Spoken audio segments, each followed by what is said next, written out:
Thank you. We're here. We're back after Memorial Day weekend.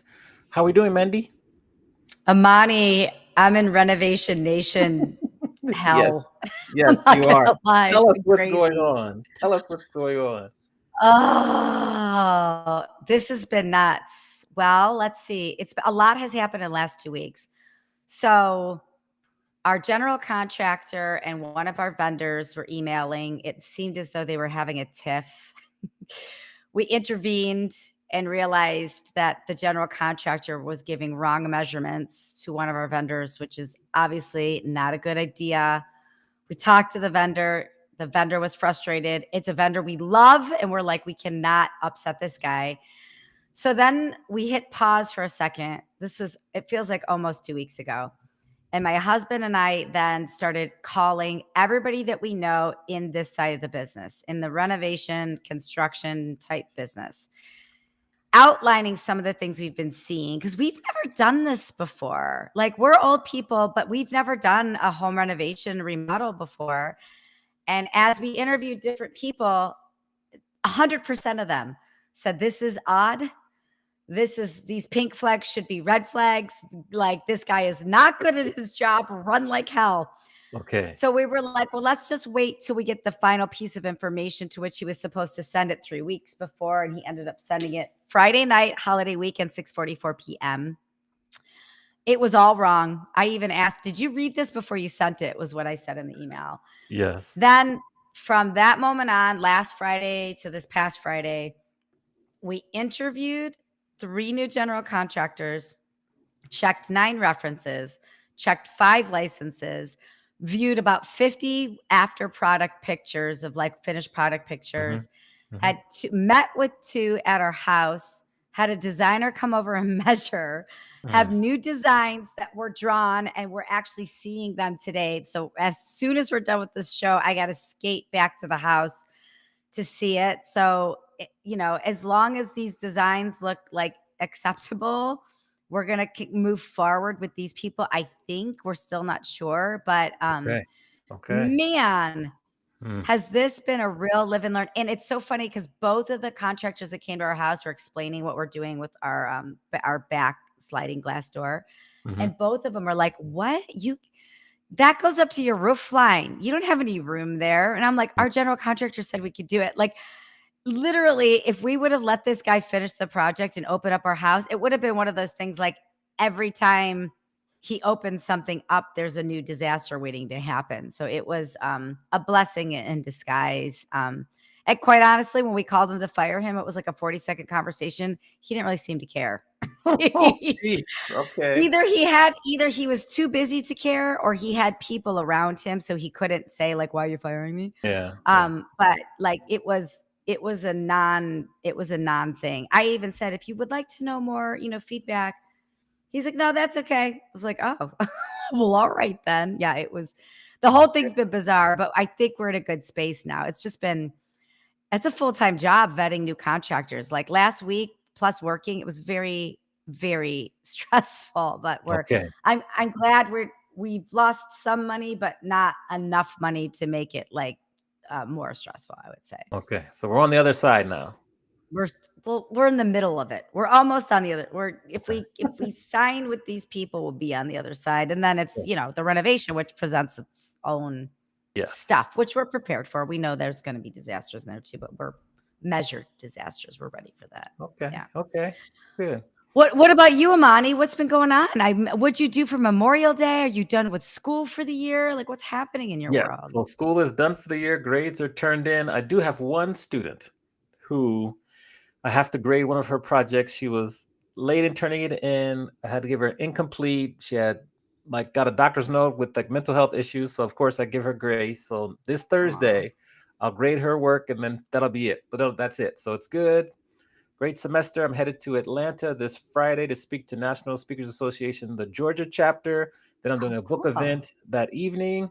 So I'll be able to circle back and fill you in on how that goes on Monday. But that's what's Oh, up this week. You'll be very proud. I've been mad at work soliciting for this beta coaching program I have for musicians. So I got okay. 16 people in it. It's a free program, but I applied all the solicitation exercises and strategy you gave me. So it worked. So then Nice. you can help me next week Yes. convert them to paying customers. I'll ask your advice for that next week. We will convert them, Amani. And Yeah. it's not even going to be a convert. You're worth every penny. So they're going to be Amen. throwing the dollar Yeah. bills at you. Yes. It's worth Well, it. yes. It's Oh, worth I it. like that visual of throwing dollar bills, but we'll keep it there for now. We'll keep it It'd there be for now. raining. It'd be Yes. raining. Yes. And Yeah. we'll get to our guest today. So Let's I do had the it. pleasure of meeting Baily Hancock. We were at WEC. We were on the speaker committee because you know how we do the speaker committee, Mandy. And we were on the speaker committee, and Vaughn had introduced us. We have a close friend who introduced us, and she came to speak and was lovely. And we kept in touch afterwards. Then that thing called the pandemic happened. We had job changes, all these things. But now she's joining us today to talk to us about what's new, her career, and all the things. So we're going to give a round of applause and welcome Baily Hancock to our show here. Welcome. Round of applause. Aw, hey, Bailey. Welcome. Hello, I'm so grateful to be here. We're Yes, glad you're we're here. happy for you to be here with us. We have many different ways we're going to take this conversation, but I thought maybe can you share with us what are you doing now and how does that compare to what you were doing the end of February 2020? That's a great question because it feels like another lifetime. Back in February 2020, I had just returned from maternity leave with my first son. He was, I think, about 6, 7 months old at the time, and I was returning to speaking. It was going to be the great return post maternity leave. And then obviously everything changed. So back then, I was calling myself a collaboration consultant, and I was working with primarily service-based business owners to help them grow their business with partnerships. So I think my talk was on like negotiation through collaboration or something like that. It was basically how do you seek the overlap, which is kind of a theme in my business. My new business is called Overlap Collective. I carry around this handy demonstration tattoo here to Okay. showcase the Venn diagram, which is the crux of everything I do, right? It's finding the overlap on the Venn diagram between you and other people, different ideas and the middle place, right? Balance, all about getting to that overlapping place. And so back then it was in the form of collaboration. 2020 kind of crushed my soul, crushed my business. I got pregnant with my second child at the end of that year, ended up 1 year later going back to work in-house for an online membership hosting company, and did community strategies, operations, that kind of thing for about 2 years, worked with hundreds of online communities, membership associations to help them really like launch their community, grow it, attract the right members, engage and retain those members. And it was wonderful until it wasn't. And then that put me back out into the world of entrepreneurship, which I'm so glad to be back because I missed it desperately. So I'm about 1.5 years into this iteration of the business, and it's everything I was doing last time, plus a focus on community and connection. So the New Businesses Overlap Collective, I call myself a connection-centered strategist, speaker, and facilitator.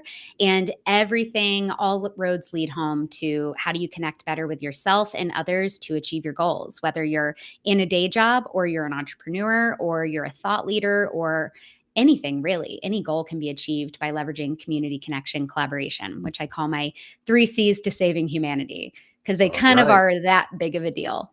Yes, yes.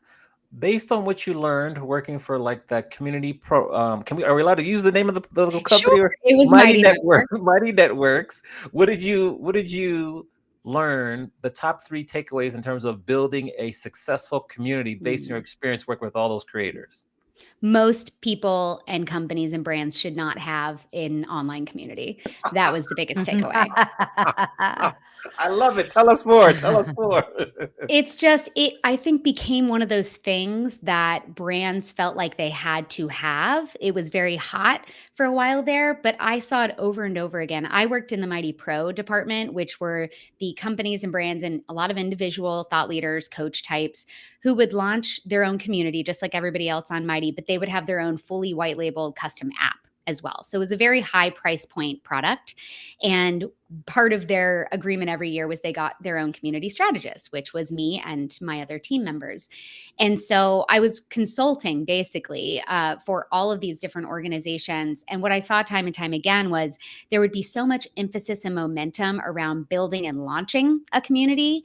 And then it would hit like the month or 2 past launch, and a lot of them would be like, well, now what do? We just have to keep doing this. We have to keep coming up with content, and we have to keep attracting new members, and we have to actually keep those members. So I saw a lot of the like momentum shift once it moved into the next phase of community management, which is really hard. It takes a lot of intention and effort. And again, most of them didn't really need that because their members or their clients or whoever they were putting in that membership didn't really want that.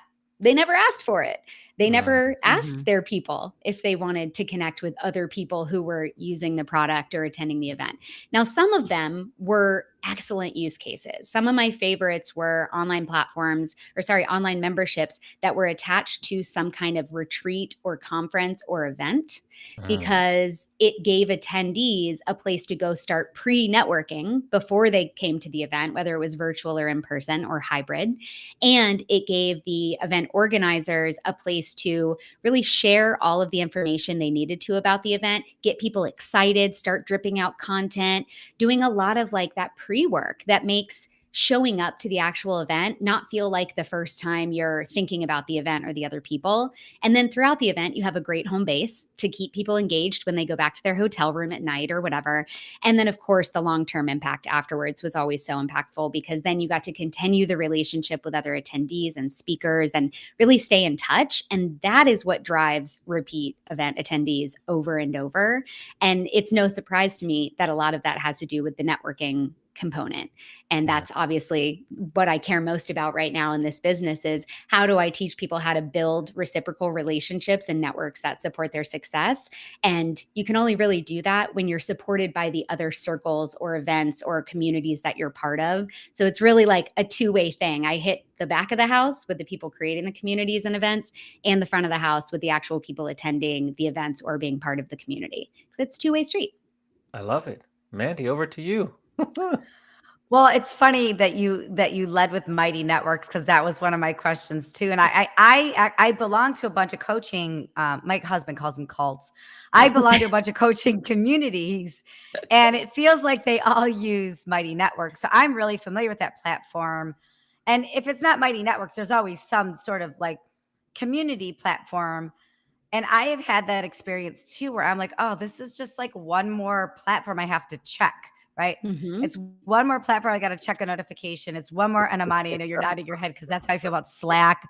Amani loves Slack. Everybody, I'm with you, if wanna- Mandy. I hate Slack I communities. hate Slack, right? Yeah. I'm like, it's just one more thing. So But I noisy. will say there are some communities that do it right. So that was like the big thing I wanted to ask for those people right now that are out there, like our previous guest, Dr. Alessandra Walsh. She runs a community of professional executive women called Noteworthy, and everybody's on Mighty Networks. Like, so for people like this that are using that and are building community, what can they do to be successful if it's not an event based? If it's just like this is a collection of people, what can they do if they're using those platforms that make them successful? There's And a lot of, engaged. Want people to be yeah, engaged. Yeah. there's a lot of really good tips and tricks. I mean, one of the very tangible things I used to encourage my hosts to do was encourage their members to replace, let's say they have an Instagram habit, replace where the Instagram icon or app lives on their phone with either the Mighty Network app or the custom app of the community. Because what you're trying to do, especially when you're first launching or welcoming new members into your community, is you're trying to build in your community as part of their daily routine. Because if it's anything less than that, it's so easy to forget. So some of the things I would say is on your phone, put the app where you know you're going to actually see it and think about it and check it.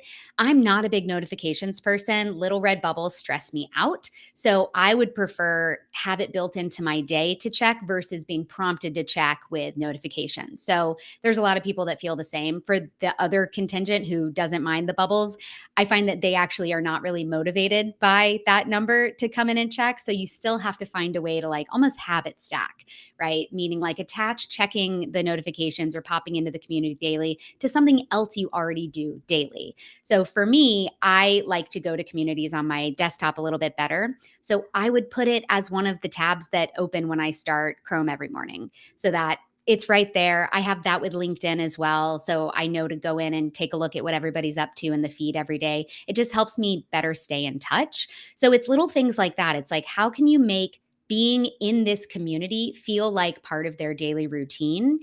So getting that habit. And then another big thing that people kind of forget is it's not about drowning your members in content.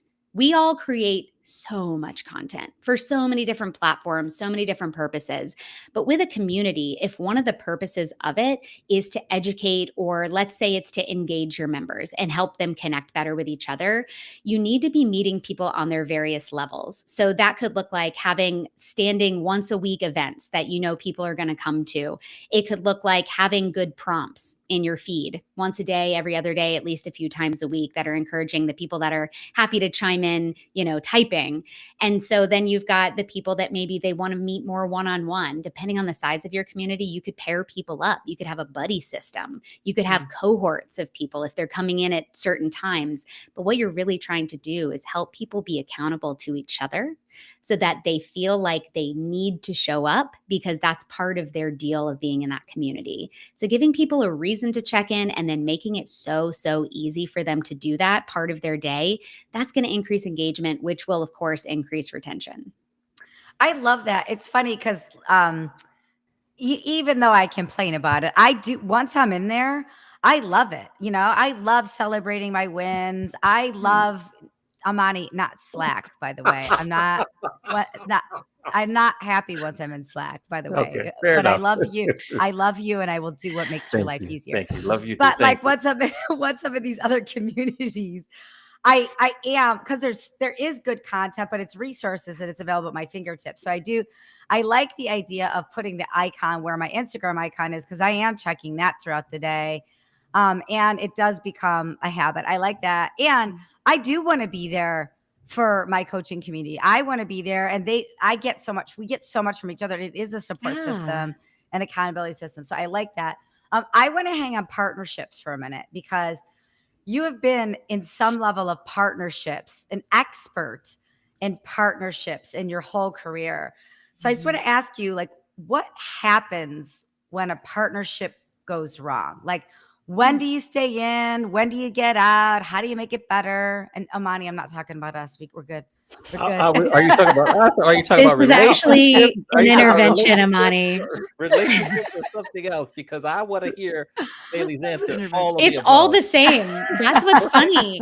In all of my work, it's all applicable to everything. Like I talk about partnerships in like with the lens of entrepreneurship or marketing or growth or whatever. Sure, that's my doorway in, but the advice is applicable to personal relationships, friendships. It doesn't matter. And talking about like I wrote a piece last year on my Substack, which is also called Seeking the Overlap, and did a podcast episode on when to stop seeking the overlap. And Mm. it was after the election. It was when things were very, very tense. Not that they're any less tense now, but with opposing sides and viewpoints, especially amongst family and friends. So I did this whole piece on when it's okay to stop seeking the overlap. And the same goes for professional partnerships. And it's honestly when you stop feeling seen, respected, supported. Like, you can tell when there's one side that's carrying more of the weight than the other side. And it always, always comes back to clear communication and transparency and trust. And I think you really shouldn't enter into a partnership, certainly not a long term one of any kind, without deep trust already at the center of that and respect for each other. Because, when you're coming together to create something independent of the two of you, you're creating a third thing. I call it my this plus your that equals our magic. And when you're Mm. creating that magic together, you need to both be fully aware of where the other one is. And even if it's an email campaign, I don't care what it is, you need to be on the same page. And what I see happen a lot with when partnerships go awry is when the communication stops. And usually it's because one side falls behind the expectations or deliverables. They begin to feel shame about it and they just ghost. And that's the absolute worst option for saving a partnership, is when somebody feels ghosted, because the person being ghosted automatically thinks it's something they did wrong, right? We all Mm. jump to like, what did I do? What did I say? Are they mad at me? And 9 times out of 10, it's something on their side. So if you're on the side that's like, oh God, I'm embarrassed because I'm behind on this, or like, just get it out in the open and make sure that you're staying on the same page and lines of communication are wide open, because then it'll be salvageable. But if you ghost somebody, or if you start just being a little bit shady and non-committal and not meet expectations and deadlines, it's going to sour that relationship quickly. And if you're on the other end of that and you're like, what the hell? Like, what am I supposed to do here? Again, you reach out, you communicate, you level set, you make them feel safe to own up, right? Like, I have 2 little kids. Those little kids that I was talking about having in the pandemic are now almost 4 and 6, which is insane. And when they screw up, I'm always like, look, you're not in trouble. Like, this is a learning moment. Let's talk about it. Don't hide from me. Don't be shameful about it. It's okay. And the same goes for adults, right? So I think if you can just get it out there, be clear, and then, that still doesn't mean it's going to go well, but at least you can wrap it up knowing that you did your part and you did your best to try and turn it around. Because ideally you liked that person, Yeah. right? If you did a partnership of any kind, you had a good thing. So you don't want to just throw it away because, feelings and egos. Right. Well, there's a Right. reason you come together. One of our past guests, Julie Dunkel, talked about business partnerships. And she talked about, get a document, no matter what it is, Yes. because the document helps you determine what happens when it doesn't go well. The document isn't like, here's all the things going to happen when things go well. The document is like, we're disillusioned, we're separating, we're dissolving this. But what you're talking about is like everything in between, how to prevent the dissolve, right? And Mhm. I think sometimes we come out strong in the beginning and then we get to the part where we're dissolving, but we forget there's so much opportunities for resilience in those partnerships in between. And Mhm. that's exactly what you're talking about. I appreciate that. That's good stuff. Yeah. Yeah. Well, in the parenting world, they call it repairing, right? There's this Mm. parenting expert, Dr. Becky, and she talks about how when there's a fracture in your relationship with your child, let's say you lost your temper on them. And in the case of partnerships, let's say somebody didn't meet their deadline, they felt embarrassed about it, and there's a fracture. When you repair, you end up making the relationship stronger than it was had you never fractured to begin with. And it's like the Japanese art of kintsugi, right? Which is repairing broken pottery with like gold. And it's the Yeah. idea that when you put it back together, it is stronger and more beautiful than it was had it never broken to begin with. So there's so much opportunity for actually strengthening a relationship if you guys can come together in this place of honesty, transparency, and trust, and then just level with each other. And then maybe you still want to break up, and that's okay. Mhm. But at least you tried to save it, right? It's Well beautiful. said. Well said. I want to go back to when you mentioned really quick, like Substack. That's a platform that's been getting a lot of buzz lately. What was your thought process into using Substack? What's been your experience? Do you recommend it? Kind of fill us in on that because I thought it was really interesting that you listed that and you also mentioned it. Yeah. I have been in business for myself on and off for a decade now. And so I've always been teaching workshops as like the primary way that like primary services, right? Which means I've had a newsletter of some kind for a decade now. And I've been on MailChimp. Then I was on, who knows, I've been on a bunch of them. And I still use Flowdesk as my primary like email management system. Shout out to Flowdesk. It is fabulous. Substack came about because I was finding myself wanting to have other conversations that weren't neatly packaged under my like 3 C's, community connection collaboration umbrella. And I had a monthly digest that I did all last year called the 3 C's Digest. And it was very, very like specific tips, lots of resources, lots of recommendations, but I didn't feel like I had any place to really roam free in that newsletter. But I didn't want to do another email. So Substack popped on my radar last year as well. And I was like, I'll take a look at it. And, there's a few out there, but why I like Substack is there's a lot of really good organic reach and traffic that you can get from it. I have, I think, 3 different Substack writers who recommend Seeking the Overlap, my Substack. And every day I'm getting new subscribers because of that Yeah. tiny little recommendation feature that they have. And I'm just listed in their list of recommended Substacks. They don't hype it up. It's not something extra. So I really like that it can be out there and easily findable. They don't have to like subscribe to my list and find a downloadable and a lead magnet and all the things. It's just there. And so I really like that feature. They have a lot of different ways to communicate, and I've been experimenting for the last year with it. I think I launched the Substack like the day after I left Mighty.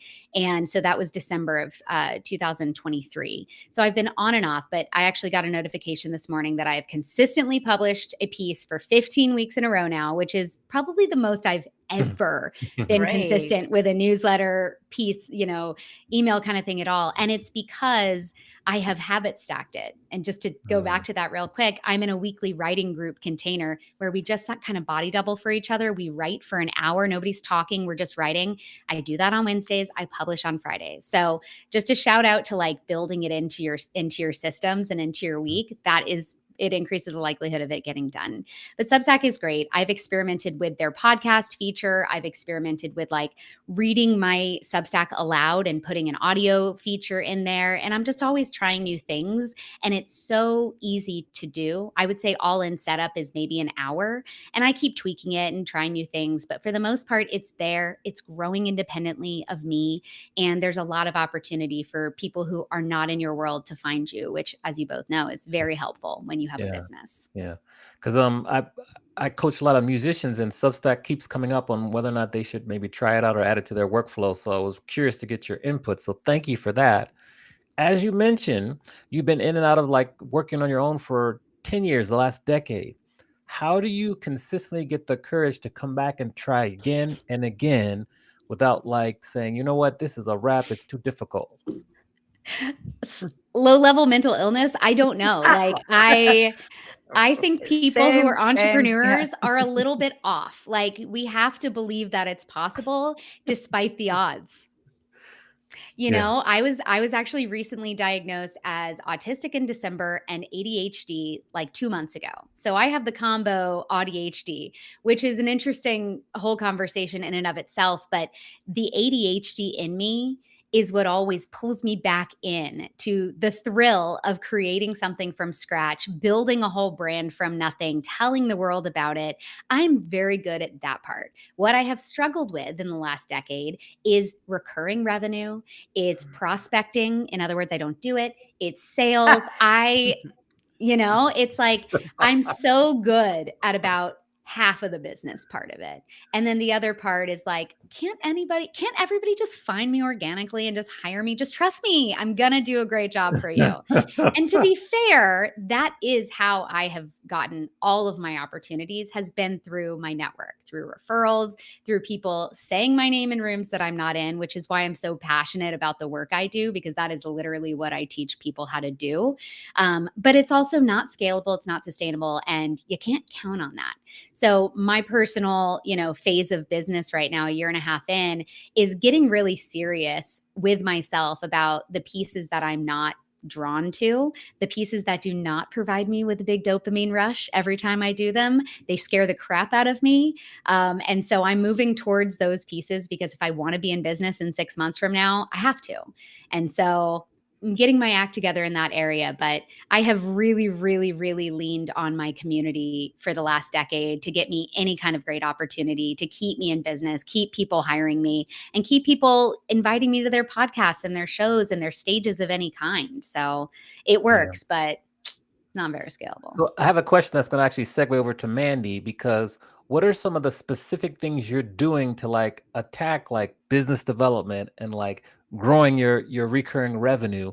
The reason I'm saying it's going to segue to Mandy is particularly skilled at those type of activities, so she can hear what you say and then share some of her wisdom if she would be so inspired. Well, a door is wide open, Mandy. Please come on in if you've got anything good for me. But, my business development efforts have always been networking focused, right? So it's being part of communities, but also participating regularly in those communities. It's not just being a faceless, nameless member who never engages. It's actually showing up, introducing myself from time to time, putting in a lot of good community karma before asking for anything, which people forget about a lot. They'll just wait until they need something, and then suddenly they're really active, and everybody sees right through that. Nobody wants to help the person that's just coming in hot with the ask. So I'm a joiner. I've been a joiner of things since I was tiny. I used to call myself an extracurricular enthusiast, and I still very much am. But what I've really focused on in the last decade as it relates to being part of things is making sure I'm making deposits before I'm withdrawing, being a good community member, helping others, opening doors for others. So it's partially that. It's being in spaces where my ideal client or collaborators or cheerleaders may live. It's also making sure that I'm not planting a bunch of seeds and then neglecting my garden, which I used to do early in my career too. I would meet people like you wouldn't believe and then just totally drop the ball. And I know so many people do that. We go to conferences and events, collect business cards. Maybe we connect on LinkedIn if we're really in a good headspace that day, and then nothing happens. So that's a big part of what I teach people too, is that follow-up. It's the nurturing and then leveraging of the build, nurture, leverage cycle of relationships. So the garden analogy works perfectly, because most of us will plant a million seeds and then just walk away and forget they're there, keep planting seeds all over. You might get lucky. Something might sprout without much effort and intention. And that happens for sure, especially if the other person is good at the follow-up where you're not. But really, your greatest success is going to come from watering, nurturing, pruning, making sure that you're taking good care of those relationships long before you go to harvest the fruit or vegetables. So that's kind of how I approach it. And I think it's helpful. So from a biz dev standpoint, my focus, especially going into are we going into quarter three? Ooh, in July, quarter three. How? We're here. How? We're going into quarter three in a month. And so my goal for the rest of this year is not just to build new relationships, but really to reignite dormant relationships, reach back out to people I haven't connected with in a while, update them on what I'm working on these days, because I do have a couple new offers that have come about in the first 6 months of this year. And so it's letting them know how they can support me where I am today, not where I was a year and a half ago when we last spoke or longer, right? So it's nurturing those existing relationships and then really tapping in and reminding them, hi, I'm here and this is what I could use support with. What can I help you with, right? Because it is obviously not just a one-way ask. It's good to catch up. Like, I want to know what you're working on so I can help you out. And by the way, this is what I've got going on too, in case you know of anybody that might be interested. So that's my main biz dev strategy. Okay, Mandy, take it away.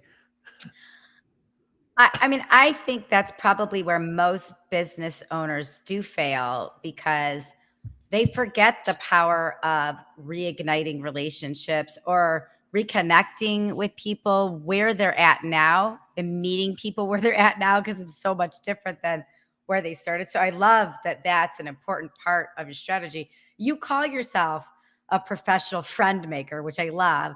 And you just gave this beautiful example of how to maintain friendships, maintain these business and personal relationships.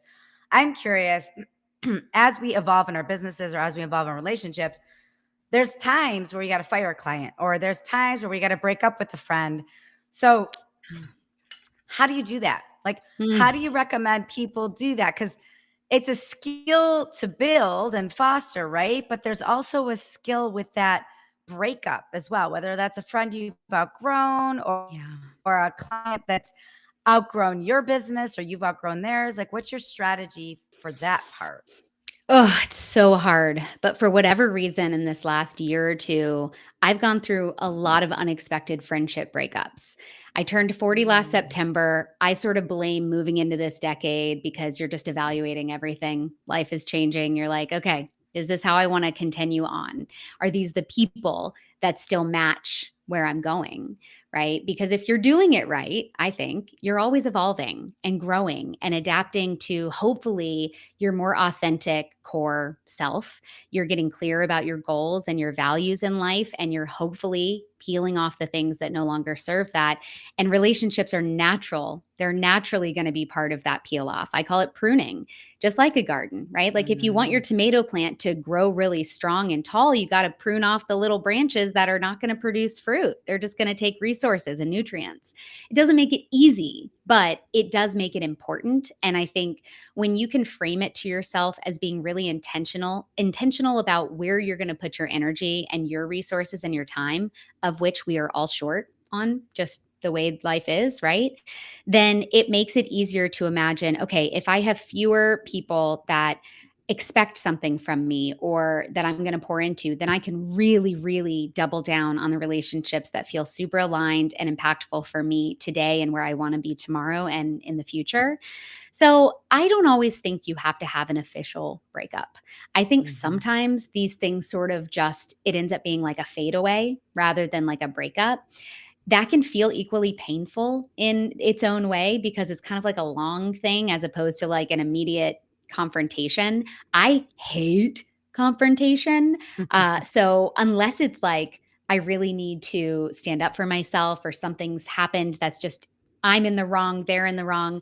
If a conversation, if there's like not a particular point that happened that you need to address and deal with for your own closure, for their closure, then I think it's okay to let things fade and recognize that you actually don't owe it to anybody to continue to show up for them if they're not also showing up for you, or if they are mm, showing up for you, but it feels a little off. Again, just like with partnerships, open lines of communication are the kind thing in this case, in any case. So if you're having a situation where you're like, man, I have not liked the last few interactions I've had with this person who I've maybe been friends with for a long time, it's okay to say to them next time they reach out, like, I just want to be honest with you. Like, I feel like there's something going on here. Like, something's off, something's different. Maybe you've changed, maybe I have, but I want to know if there's something that we can do to fix this. And, on the flip side, if you're like, I'm actually good with this ease out situation, just let it be. yeah. And you never know. People come back, people grow. I've had a lot of friendship breakups that I'm like, holy crap, I could not have called that one a few years ago, but it ultimately was for the best. And some of those people have come back into my life like 5, 10 years later. We're both in new places and we're ready to sync back up. And so life is long. It's also short. You never know which version you're going to get, but you have to sort of go into relationships assuming that it's a long game, but the stuff that happens in the day to day in the short term is really like what builds up to the overall relationship. So being intentional, being kind, being open and communicative, always going to be the way to go. And sometimes it's okay to just let them drift out to sea. Yeah, I love this idea of being open to things coming back because I've had that happen too, where I'm like, I don't serve them, they don't serve me, like we're just gonna drift away. But then all of a sudden, life changes, conditions change, and all of a sudden you have something new in common, and then it's a familiar thing, right? Then you're like, Yeah. okay, well, welcome back. I appreciate you talking about in your 40s about doing just relooking at everything. I did the same at 45. I did an audit, like a life audit of my business, of my loved ones, of my friends. And I still have it up here. It's surround yourself with people who want to move their lives forward in a joyful and productive way, or sorry, productive and joyful way. I know Amani, I sent it to Amani. Amani has that too. Aw. But like I have that. And Amani's one of those people, right? Like he's, you know, who wouldn't want to be around Amani? He's amazing. Truth. But it was that was my guiding light at 45. And like if I had a stomach ache, whether after we talked or we visited, or if I saw you call and I was like, oh, hit decline. Yeah. Like I just mentally put you on that outer circle. I didn't do any breakups, but like just the notion of like eliminating that part of you is difficult too. So I like the drift. I like how you put it in a drift concept. I think that's really powerful. Yeah. Well, I Yeah. have this graphic that I've created called the zones of connection. And the outermost Ooh. zone could be connection. So these are people that you could be connected to if you made an effort. So maybe other members in a community you're part of that you've never interacted with, second degree connections on LinkedIn, things like that. Then you have casual connections. Those are people that you've exchanged some kind of pleasantries with. Maybe you've hung out once or twice, but you don't have each other's phone number. You're not quite in that friend area, but they are ripe for possibility. Then you have the friend zone, which are like your people. You probably have their phone number, you email, you maybe you chat across two different channels, right? Like if you've got a DM conversation on Instagram going and a LinkedIn DM and you're in their email and you're texting, like you guys are probably friends if your conversations are spanning platforms. And then I have your top 8, your MySpace top 8 for those of us who remember. And it's like, those are like your besties, right? Like the people that are going to really have your back. And then I've got your core crew, which is really like maybe your partner, maybe your sibling, maybe your parent, if you're close with them, your bestie. And then the innermost circle is you. And so I bring this up because people forget that human beings are going to keep evolving. Not just you, everybody else is doing their thing too. Life happens. And so it's not a one-way situation. You don't always only go to the next inner level. Sometimes you go back and forth between casual and friend zone. Sometimes you might have somebody in your top 8 that end up in casual, right? Those are some of the people I'm talking about who I lost. They were in my core. They were in my top 8 in core. Hence why I was so shocked that it happened.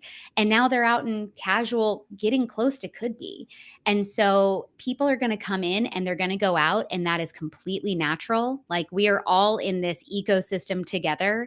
I mean, just like the solar system, right? Like we're all kind of doing our own thing. We're still tied to each other in some way, but it doesn't mean you're going to be right next to them. It doesn't mean they're going to be at your next birthday party, right? But maybe they will be again in a few years. Or maybe you're going to be surrounded by an entirely new crew of people because that's just life. So it's normal and expected that people will come in and they'll go out. Can you send us the zone of connection graph? Yes. I want to put that in the show notes. I think that's a Totally. really, really good thing to do. That's awesome. I love it. Yeah. Now, let's see here. If we go to June 1st, 2026, where would you like to be in terms of your business? Oh, that's a great question. I would like to have a book deal. I would like to be working on my book, and I have a little notice on my calendar to reach out to somebody you connected me to Julie about that, to Julie, to set up a time to Julie's chat. great. Yes, she's Great. a Pat Yes too. Yeah. I've been threatening to write a book since I was 9 years old, and it just hasn't quite been the timing. It still may not be the right time, but it will forever be on my goals list. So maybe this is the year, right? Maybe all of this writing I've been doing on Substack will lead to that. Who knows? Maybe it's a business book. Maybe it's a nonfiction book. I have no idea. So anyway, I would love to have something happening in that area, whether it's a book deal or it's a proposal out or I'm actually writing it. And then I would really love the bulk of my recurring revenue to be from my clients who are membership organization or association leaders who want me to come in and help teach their members how to better connect and collaborate with one another to increase that member engagement and retention. So I would love to have some annual contracts for those kinds of clients. Big, small, I don't really care. They all are exciting to me. I just want to see communities that are actually doing good in the world and attracting cool people succeed. Because if there's anything I'm confident about right now with the state of the world is that we need each other so desperately, and people are so bad at knowing how to do that. And so whether it's in that capacity with my membership association consulting and workshop facilitation, or it's in my 3Cs Accelerator, which is a 6-week program for entrepreneurs, helping them really tap into the power of their network, I'm trying to teach people how to do the damn thing, not just talk about it, not just say, oh yeah, community, we should, yeah, I have a network. No, like here's how we're actually going to do it. So between those two things, speaking, teaching, helping entrepreneurs, helping members better connect and collaborate with each other so that we can all succeed in this very uncertain landscape that we find ourselves in still this many years later. Okay. I have an idea like about how you can help musicians connect or grow their communities. That's a really big need too. So remind me to circle back with you on that. We've come to the time of the show where we flip the script and let you ask both myself and Mandy any question you want. Nothing is off limits. So who do you want to ask the question to first, and what is said question? Okay.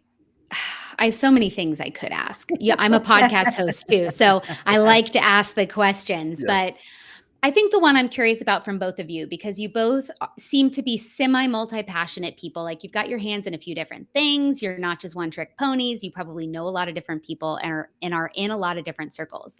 So I want to know, of all of the circles, communities, groups that you're both part of, which one, and you don't have to say the name of it if you don't want to, but which one do you think does the best job of helping to facilitate connection between other members? Or where do you feel most connected to other people in that circle, and why do you think that is?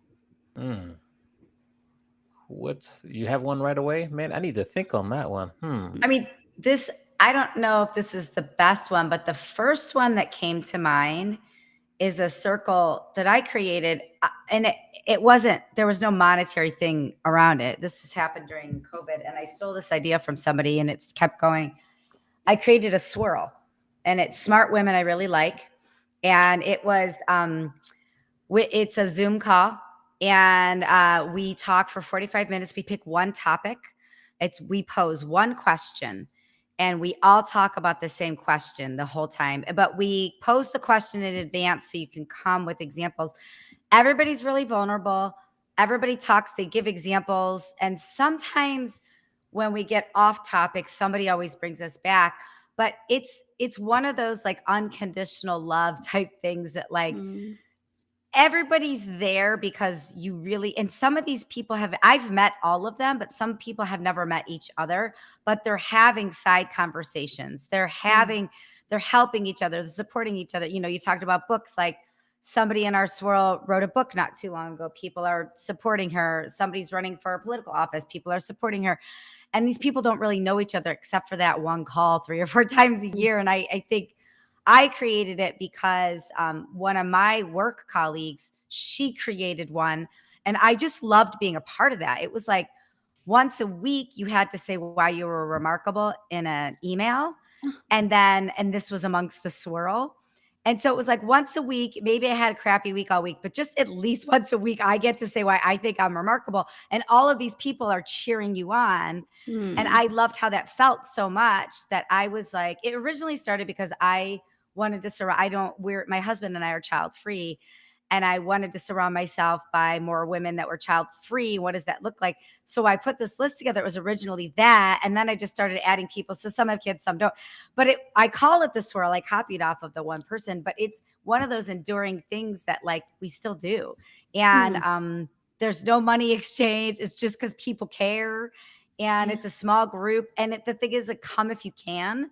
And if you don't, we're not measuring. We're not counting. Like, come if you can. And if you're not, we'll catch you the next time we share the wrap up notes. So that was like the first thing that came to mind. I know there's a lot of other business things I'm a member of, but I would say that one's really meaningful to me because we've covered, like, we talked about aging parents. We've talked about entrepreneurial challenges. We've talked about perimenopause. I know you talk about that. I just listened to one of your podcasts. We talked about like, you know, the sandwich generation. We talk about all these different things in some business, some not, but it's just meaningful because it's relatable. Yeah, it's your real lives. Yeah. It's like what I think you're hitting on there too, which I think is beautiful, is you're showing up as a whole person, not just the business hat or not just the personal hat. It's like when people connect with other people on a whole level, you just get so much more juice for the squeeze, right? Because you're Yeah. not just cutting off all of these extra limbs of a person's world, right? So, for example, I was at a kids' party yesterday and I literally made friends with the mom and the dad who I've only ever seen in passing at drop off and pick up, but our daughters are like little besties at school. Aw. And I just really felt a connection between both of them. My husband and I both were like, kind of like that. Like, this is so fun. We're like meeting people. Aw. And by the end of it, we'd exchanged numbers. And I said, I was like, can we be friends? And they were like, yes, yeah, let's be friends. And we talked about what we did for work in that same circle, which oftentimes you're not crossing topics, right? If you're chatting with your kids, friends, parents, you're keeping it very kid focused or family focused. And if you're chatting with your colleagues, you're not talking about your personal life, but we are all whole humans. And when you can open it up and showcase some of your vulnerability and the things that you care about, that helps you seek the overlap way better because you're showing what's in your circle and you're seeing what's in theirs, which allows you to see what's in both of yours. So I think that's so special that you have that. And I might snag that too, because I just Steal love it. the idea of that. I stole it. You should steal Yeah. it. We'll pay it forward. Yeah. So good. Yeah.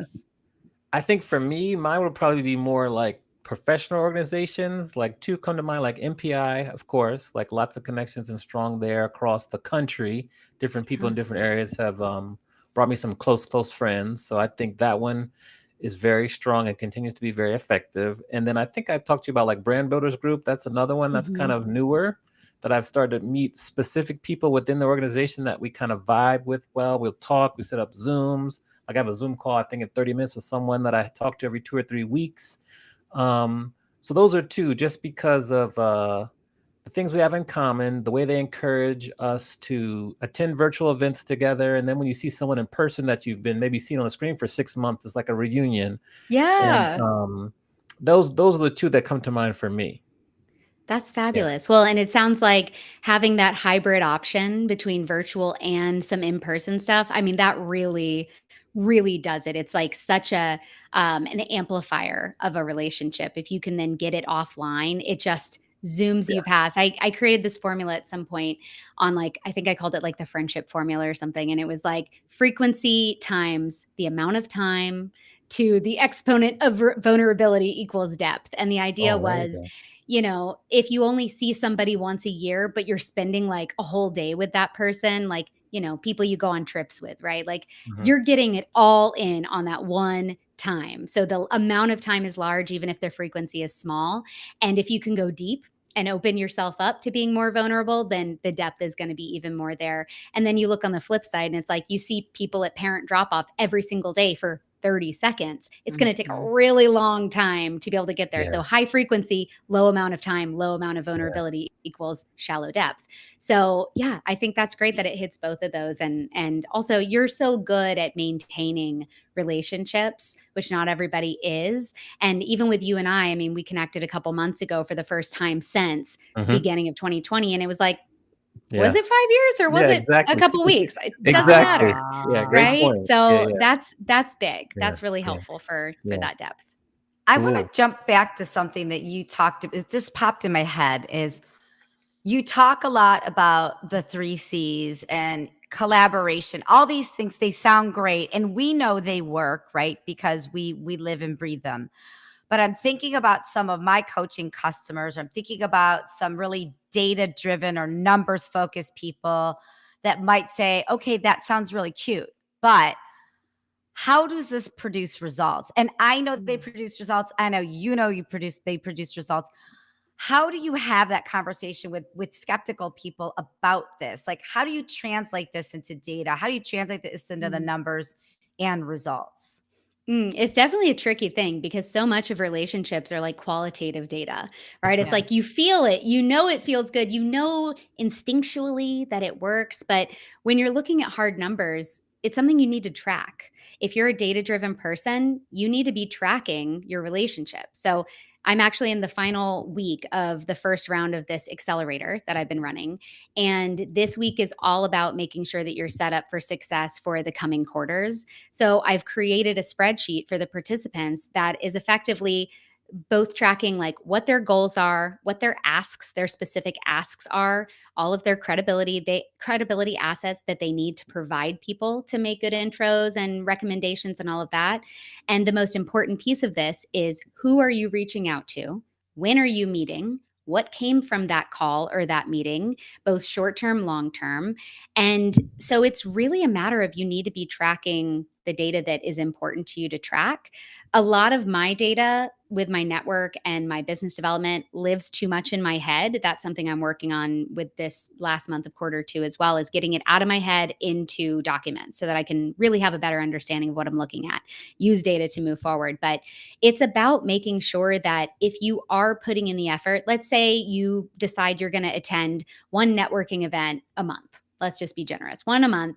And whether it's in person or online, anybody you meet from that, you should be writing them down somewhere, right? Or keeping a list somewhere and being able to say like, okay, yep, I met Amani and Mandy at this MPI meeting. Amani and I had a coffee date. Mandy and I had a virtual coffee date. I shared X, Y, and Z with them about what I was working on. They shared X, Y, and Z with me. And then this came of it or did not come of it.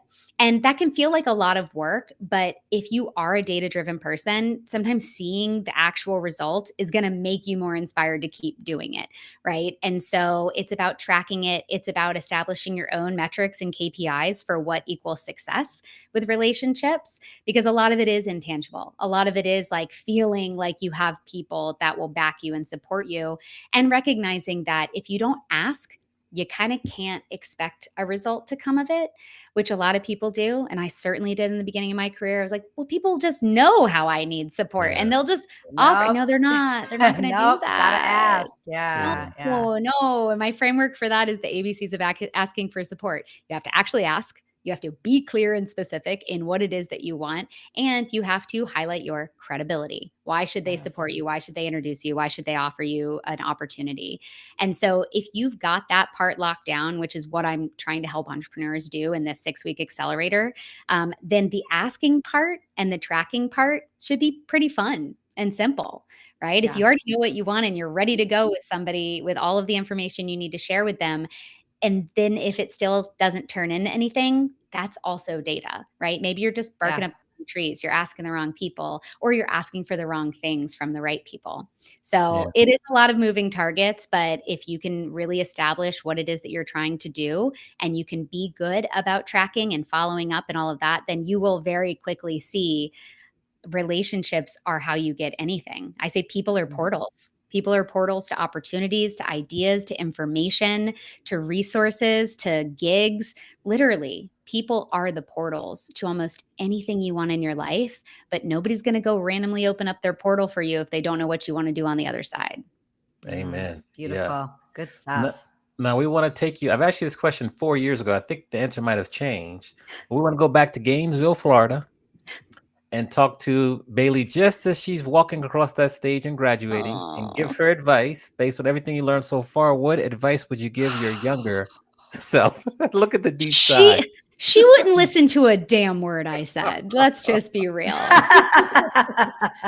However, what I would say is right this second, decide what success means for you, not what you think success means, not what you think other people think success means for you, but what is actually meaningful to go towards. Because for the bulk of my 20s, for sure, I was just checking off boxes that from a to-do list that I don't even know where it came from, but it felt like it was given to me. I did everything right. I literally, I bought a house at 22. I got married at 23. I was in my, career. I was traveling around the world doing seminars and conferences for the accrediting body for college business schools. I thought I had it figured out. And then I turned 25 and was like, wait, I don't want any of this crap. And I got a divorce and I sold my home and I got laid off from that job. And I moved all the way to California from Florida to be a TV show host because that felt better in the moment than doing what I was doing. So I think a lot of that could have been circumvented by establishing my own criteria for what a good life was and for what goals mattered to me to achieve, rather than trying to impress this board of judges that are unseen, unnamed, like mystery figures in my life. I couldn't tell you who was even on that board, but Right. I acted like I was performing for them for the bulk of my 20s and like half of my 30s. And it really wasn't until I had kids and kind of my business fell apart during COVID and all of that that I was like, okay, I need to pump the brakes here. What am I even doing and who am I doing this for? And do I even like this? And cue another crisis of life. But I'm a few years out from that now, and I'm finally feeling like, oh, okay, a life that feels really good for me is possible. I am the one that has to do it though, and I can do it with the support of my community and my people. But I have to actually do the work. And as long as it still feels aligned, it doesn't feel bad. It doesn't feel like work. It feels exciting that I'm like on the path to achieving the goals that I think are really exciting, and letting the people who love me and want to see me succeed be part of that, as opposed to keeping them all out because it won't count if I have help, which is crazy. That is so much more enjoyable because then you're not doing anything alone. People love to help. They love to cheer you on if only they knew how to help and exactly what kind of support you wanted. So yeah, Right. if Great advice. 22-year-old Baily could just do that from the start, who knows where Okay. we'd be. Great advice. Great advice. Shout out to David Lawhorn, who's joining us on Facebook. Mandy, I'll let you take it home for us. Gosh, I took so many notes here. You say something. You've said it a couple times, not today, but just in some of your past conversations. You said success shouldn't be solo. What do you mean by that, and why? Well, it's just not. Even if people think, oh, that person succeeded all on their own. No, they did not. No, they did not. They might have struggled alone. They might have done the work in their office alone with nobody knowing and nobody supporting. But the fact of the matter is, opportunities do come through people, ideas come through people, support, resources, introductions, connections, all of that comes through people. And so the old African proverb, if you want to go fast, go alone. If you want to go far, go together. So I have had the problem of slowing myself down long enough to let other people catch up and run alongside me. But as I've gotten older, I've learned like it's worth slowing your pace a little bit so other people can be there with you. And I'll tell you, I wouldn't still be at this entrepreneurship game if it weren't for the people in my corner who believe in me and who want to see me succeed and who talk me off the ledge when I'm like, I'm out. I'm going to get a job at a coffee shop bookstore and I'm going to be so happy. And I might not make much money, but who cares? What's money even? And they're like, okay, Baily, okay, just Cool back your it up a little jets. bit. No, it's going to be okay. So like the people, whether they're just like talking you up, talking you off a ledge, or actually saying, hey, I know somebody who hires people to, do workshop facilitation for this organization. Let me connect you.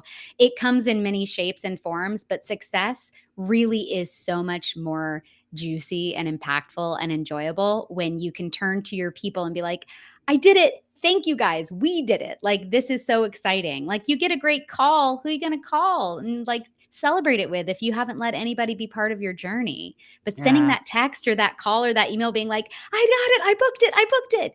And that's so much more exciting. So Yeah. it's good for your heart. It's good for your life. It's good for your business. Well, you Amen. support so many people, and I'm sure there's so many cheerleaders virtually and in person around you all the time. How can we be your cheerleader? How can we support you and what you're doing right now? The best thing is if you are part of an association or you are, you work with them, anybody that brings in speakers and workshop facilitators, please spread the word about what I do, because whether it's like the kickoff talk to an event, teaching attendees how to actually meet other people and then take those relationships past the event, or it's teaching members how to actually make friendships and connections with fellow members in a community so that they can then go on to support and collaborate with each other. I'm really good at teaching that. That's my sweet spot. It's what I love to do. So that's my big ask is if you are connected to any professional organizations, membership associations, communities, groups who bring in speakers, ideally paid speakers, because your girl needs to make some revenue, then please send them my way.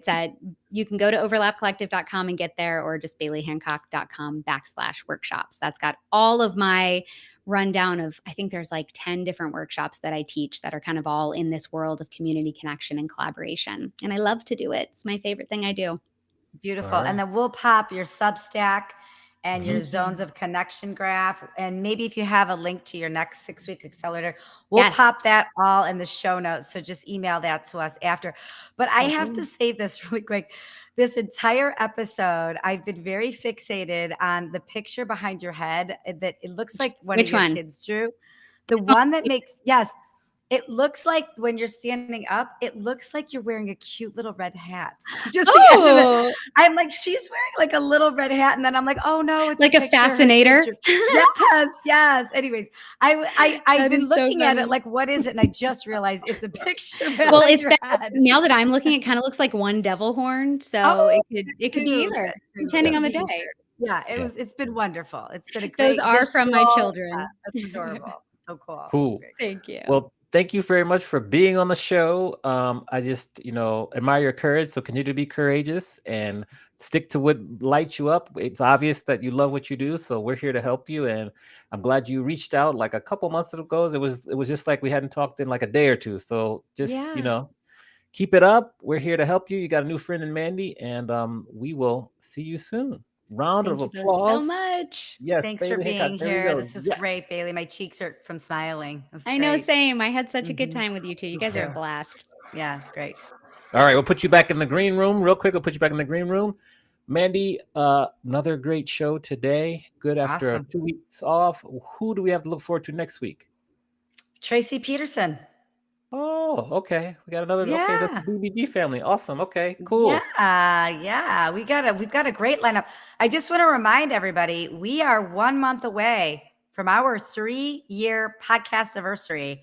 And we've got a lot of exciting, fun things happening in July to Yeah. celebrate that on some of the platforms and some of the shows. So just kind of stay tuned for what's going to happen for our almost 200th episode and 3 years doing the podcast anniversary. I've just named that. I don't know if that's a real word, Yes. but we'll just We're use going it to for use it. now. We're going to roll with it. Okay. So Okay. thanks again, Baily, for being a great guest today. Make sure that you rate, review, subscribe on the platform that you're watching or listening on. Make sure you subscribe on YouTube, follow along for the video format. And with that, we appreciate everyone listening, and we will see you all next week. Bye. Okay, hold on. Okay.